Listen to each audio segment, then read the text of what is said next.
দেহের মধ্যে তিনি দিব্য আনন্দ উপভোগ করতে পারেন। পক্ষান্তরে বলা যায় ভক্তিযোগে কৃষ্ণ ভাবাময় হওয়াই হচ্ছে জড় জগতের বন্ধন থেকে মুক্ত হওয়ার লক্ষণ।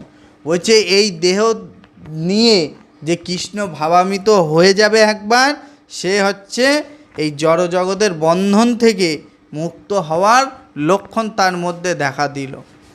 অষ্টাদশ অধ্যায়ে এই কথা ব্যাখ্যা করা হবে। কোনো মানুষ যখন জড়া প্রকৃতির গুণের প্রভাব থেকে মুক্ত হন, তখন তিনি ভক্তিযোগে ভগবানের সেবায় যুক্ত হন। মানে সমস্ত বাজে কর্ম থেকে যখন সে মুক্ত হবে, তখন তার মন শুধু কৃষ্ণ ভাবাময় হয়ে থাকবে।